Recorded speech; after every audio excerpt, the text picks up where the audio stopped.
Apple Card is the credit card created by Apple. You earn 3% daily cash back up front when you use it to buy a new iPhone 15, AirPods, or any products at Apple. And you can automatically grow your daily cash at 4.15% annual percentage yield when you open a high-yield savings account. Apply for Apple Card in the Wallet app on iPhone. Apple Card subject to credit approval. Savings is available to Apple Card owners subject to eligibility. Savings accounts by Goldman Sachs Bank USA, member FDIC. Terms apply. The world is ever-changing, and sometimes we just need a helping hand. Hey, it's Wilmer Valderrama. New apps here, new tech there. It's all very exciting, but it's nice to have something you can count on, like insurance from State Farm. ¿Tienes preguntas sobre tu seguro? Con State Farm puedes llamar a tu agente o conectar con ellos.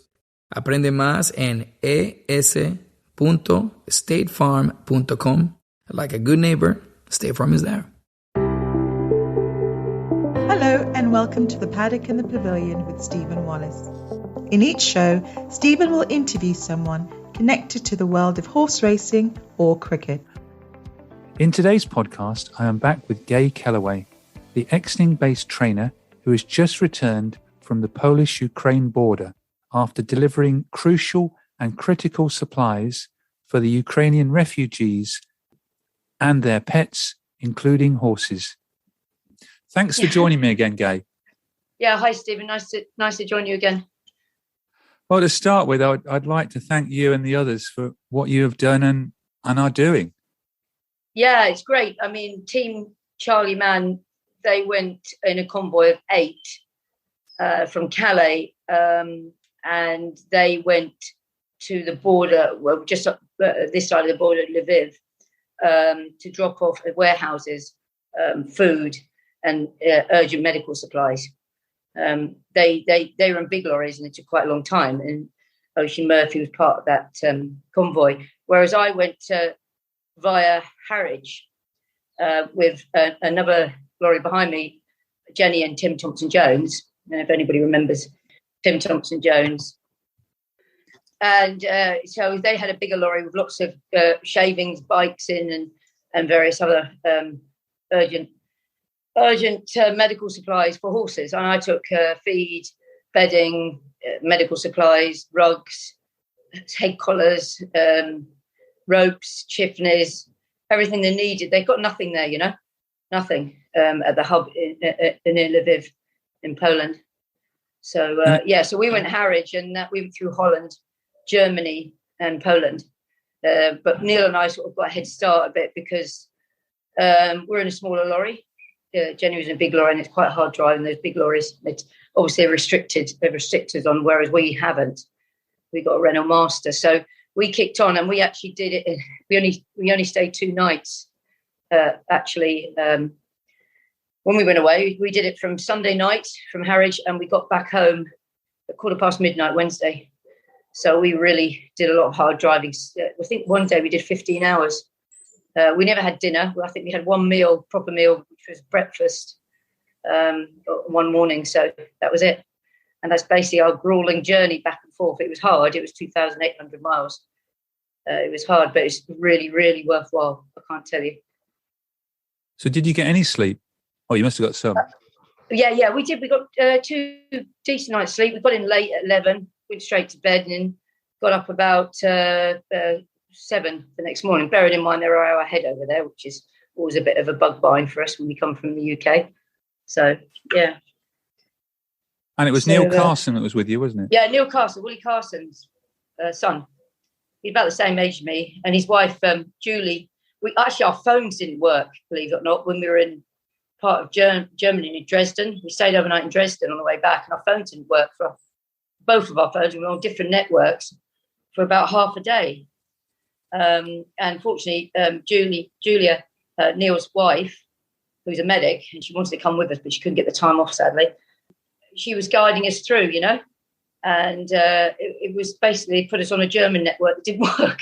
So we had a bit of a problem there, seeing that we're not really computer literate, neither Neil or I, but we sorted it and fortunately back on track. And Neil was driven a few times over there, so basically knew where he was going. Yeah, I was going to say, what was it like driving, wrong side of the road? Just imagine when the motorway says you've got another 700 miles to go, just in a straight line. It's literally straight. Honestly, the journey is completely straight. more or less. So it's a pretty simple drive, but a long one and grueling. I mean, coming home, we did Poland, Germany, Holland, Belgium, France, and UK. We went back Calais way. So, yeah, it was long. It's interesting. The Polish people are really nice. Couldn't be more welcoming to us, And the Germans are a bit nervous because they said it's a bit close. I said, well, you've got a country in between, haven't you? So, I think, the Germans, I felt with the way they spoke, they didn't seem to realise what's really going on. Whereas the Polish, they're a bit more, obviously a lot more aware because it's so close to them and really concerned and worried, And it's a worrying time for the world we live in at the moment, isn't it?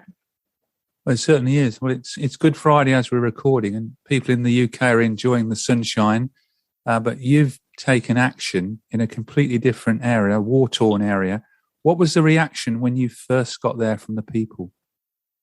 Well, when I got there, there's a young lady called Charley running it.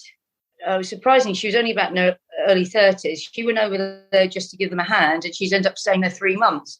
And she only literally had one bag with her. She's had to buy things like portaloos. She's living in a room, and she's borrowing things. Or there's a lady that owns the equestrian centre and on the border, and she sort of put some makeshift stables in. And they're only meant to be a hub for a couple of days until the horses moved on. But you can't move the horses on; they're too sick. I saw 2 horses there, two I think they're thoroughbreds actually, look like race horses. Remember, there's a racecourse near Lviv, and they were RSPCA. They looked like they'd been starved, and they also looked. A couple of horses looked traumatized. I've never seen horses like it in my life. All the years I've been around horses, all my life, I've never seen so traumatized horses, so stressed. One had colic at the time. They wanted to take it home, but couldn't travel. The horse was too sick, and basically, they're looking for foster homes for the horses because obviously the owners want to reunite. And the saddest story Charley told me was there was a girl that brought her pony over. She'd lost everything, her home and all her belongings, and all she had was this pony and a trailer. And she found Charley's place and got there, and she gave the pony to Charley, and she said, all I want to do is die. I just want to kill myself. I've lost everything. I have no life. And that's how sad, that's the honest truth, how sad it is over there. People that love their horses, love their animals. Some people won't leave their horses. And then another story was, Charley bought a show jump of €500 from a farmer because his farm had been bombed and completely flattened. The Russians have taken over that area. So they've taken obviously over his land and what have you. He put nothing. He had no money. So she gave him 500. It's all she had, €500 to give to him, and she's got the horse now. So and the vet, he brought in 16 horses from his show jumping yard where he was at. He squashed them all in, 12 of them in a 12 horse box. And he put 16 in there, and the horse box was been held by string. So it's just lots of stories you hear, and one horse that turned over in the lorry and been lying there for 16 hours in a 40-hour journey, got upset and threw himself down on the ground. So, and they thought he'd broken his shoulder, but he was fine. But all these things, they need medical attention. Kuba, the vet, is an amazing guy. He's Ukrainian, and he's rushing back and forth to Ukraine. He's allowed in. You can't go actually into the war zone. As much as I volunteered to go and pick horses up in Ukraine, where the bombing was, they just won't let you in through the border, obviously, Polish, because it's too dangerous. But they let the vets through, with the lorries. So, so all I can do is help a little bit and pick up the pieces. But we were the first to arrive with anything, personally, So how many horses did you see altogether? I think Charley had quite a few, and she had about 16, 20. She only had about 26 in, but they were having another 21 arrive. So she's going to fair few in, and she said that's when the problems start, when you have a lot more. They didn't have any bedding. Thank God I delivered a load of bedding, so did Jenny, so that would help them through. But I'm working on companies to donate some bedding from Germany. Also, a very kind guy, an English guy that owns horses in Poland and Warsaw, where there's a race course there. And he called me and he said, he's offered stables and they'd be well looked after, the horses there. So just need hubs in areas where you can get them out from that, where Charlie's place is, and they can have a peaceful existence. But it's quite tough because you just can't, because it's such an horrendous wait at the border from Ukraine to Poland. It's difficult to expect them to recover quickly after that sort of journey. So it's really awful, you know, and God knows when it's going to end. And it was a lot worse than you expected. Yeah. Must really bring it home. Yeah, it really brought us home with the people, the stories. I mean, the guys there, the Ukrainian, Polish, and French guys. We didn't spend much time there because Charlie didn't need us. Once we unloaded the stuff and had a long chat with her and looked at the horses, our use was more. We'd be more useful going home and raising money and starting again and make as many phone calls and use every contact I have. I had an owner who's still, I'm quite friendly with, called Nat Parker, and he's an actor, quite a famous actor. And I've got on to him, come on, you know, chase all your rich friends. And, you know, even if people just donate £1, you know, it's something, you know. It's amazing what he can get. I mean, you know, Charlie's been funding herself and she's looking for help from horse welfare. But I don't know, she doesn't seem to have an awful lot of, I can't see her having a lot of help from other areas, but whether there's a show jumping area somewhere else, I don't know. I don't know. But that this is the only hub I know of. This is Charley Thorneycroft, is that right? Yeah. I was reading about her on in your article with the Racing Post. Yeah. And she's even been into the war-torn area, hasn't she? Yeah, she has. Yeah. She's been in there, and she's amazingly, she cried when she saw Neil and I, you know. You're the first English people I've seen for 3 months. You know, I mean, she's on her own there. And she's only young, you know. So it's so sad for her. But fortunately, Jenny and Tim and their other drivers there have been there for a few days. Just spent a bit of time with her, really. I think she's a bit lonely. It's very lonely existence. But she's doing a great job. I mean, people like that we need, don't we? You know. On the other podcast, you said that the vet was going to be doing a lot of chipping of the horses. Yeah, well, they said they were. This is what I was told beforehand, but there's no vet went over there, so I'm just going to learn. I sort of learned who was over there, and I didn't know who I was seeing, what I was doing. I just thought it was a bit blind going into it, but now I'm learning a lot and knowing a lot of people. I'm making a lot of phone calls, and I hope people get in touch with me. All I know, we massively need funds and donations. It's been marvellous with the rugs and the shavings. I mean, I've got contacts now that I can fill my lorry. It's been brilliant. You know, Chelmsford's been fantastic. And very small trainers, like even Henry Spiller, who's a small trainer, brought over about 20 rugs to me. I mean, every little bit helps, you know. I've had Julie Camacho and Nigel Tinker on the phone to me. They didn't realise, and they're getting the Northern trainers together to get some donations to us. So yeah, Julie Camacho was really heartwarming when she called me. So it was nice, you know. Not every trainer does it, because obviously horses are just a commodity to them. It's just a job, and they're just things they work with. But you know, people like, I mean, it's the women trainers really more so. Eve Johnson Houghton donated quite a lot of money to us, which was, you know, really nice. And you know, she really cares about horses. And I mean, like you say, you know, without horses, I would have nothing in my life. I wouldn't have a lovely house and lovely life, you know. So I owe them a great deal. And if I can't do something, it's not just race horses, polo ponies, little kids' ponies as well. They abandon, you know, people are just so terrified. They just left their animals. Some won't leave them, but someone just left them. But the horses don't pick a war. People do, don't they? So yeah, it's quite sad. You've been talking about your campaign, which you've now set up a Just Giving page. Crowdfunding, yeah. Yeah, can you let people know more about the campaign? Yeah, we've been just trying to get donations. It goes into a fund, into account, and anything that's needed. Obviously, it will cost around $2,500 to get lorries there and back, and to deliver lorries in various places. We've got another hub in Holland we can drop horses off to. But obviously, this all costs money. Costs money to get paperwork, costs money to get across on the ferry, costs money we try and keep, I mean, Neil and I kept our costs down really low because we're not interested in stopping out and having long dinners. It's not a holiday, it's a job for us to do. And we just wanted to put our head down, you know. We literally took a fridge full of food and ate along our journey and just had some pit stops, you know. So basically, you know, we just try and keep the costs down and just really utilise our time of getting there and dropping the goods off and knowing what Charlie wants, you know. And you're looking to raise 40,000, aren't you?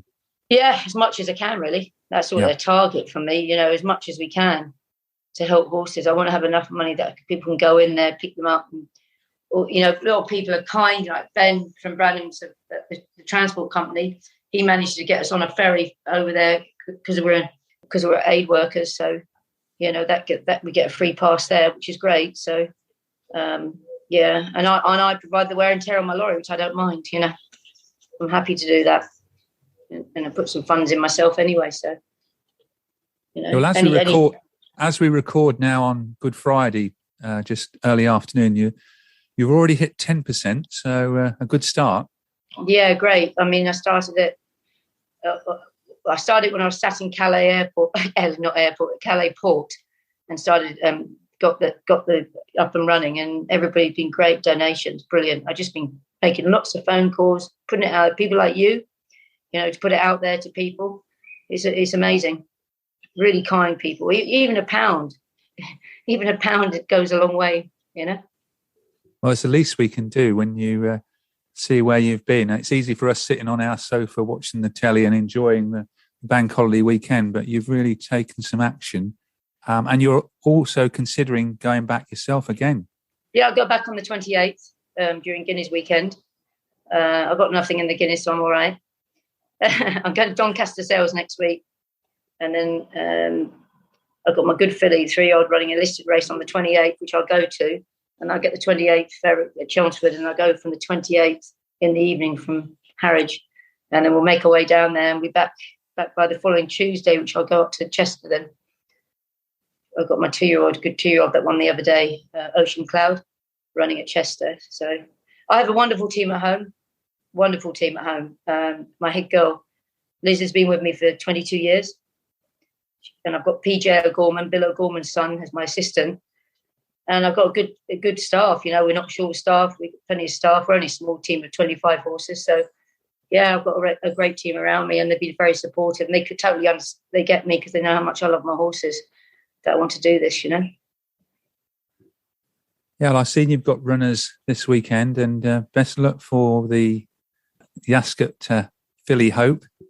Yeah, well, hope so. Yeah, she's a cracker, but you know, hopefully she'll do well because obviously, you know, I actually own her, and if you want to ask, I plan to donate a lot of that money to the welfare for horses, you know, in Ukraine. So hopefully she does well, but there'll be money coming from her winnings.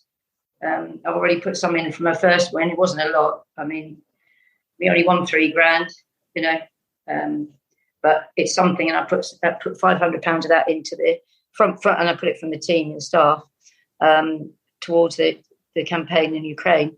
And if she keeps winning more, I'm going to put more in. So, yeah. So she's carrying the flag for Ukraine, Ocean Cloud. Well, that's very nice to hear. Is there anything else you want to add? No, it's just peace. You know, anybody out there keen to donate to anything. I mean, I'm so grateful for anything. You know, it all counts, you know. You get 1 million people putting £1 in, you're laughing, aren't you? So, you know, it just all helps. And Teresa will be the secretary that runs the office. She controls everything. So, and she knows what goes in and out financially. So, you know, we're just being careful what we use. I mean, diesel's a lot cheaper in Poland, obviously, and in some areas in Holland. So, you know, we're on it. We look at looking at you know, keeping the costs down and just putting most of the money into Ukraine, you know. Well, thank you again for joining me on the show, and the best of luck in the campaign and the push to raise £40,000 for this very worthy cause. Thanks, Stephen. Thank you. Thanks a lot. Thank you for listening to The Paddock and the Pavilion. You can download the show on Apple Podcasts, Amazon Music, SoundCloud, Stitcher and Spotify. Follow us on Twitter, Facebook and Instagram at The Pad and Pav. Don't forget, if you like the show, please do leave us a rating and review. Sports Social Podcast Network. For Digitas, this is HPE Radio, ad ID 1HPE03500000, spot title HPE Episode 2 English Radio, 15 seconds long, Mixed Harbor on October 11th, 2023. So, how do we get AI right? Well, we need the right volume of data and massive compute power. But with HPE GreenLake, we get access to supercomputing to power AI at the scale we need. Search HPE GreenLake.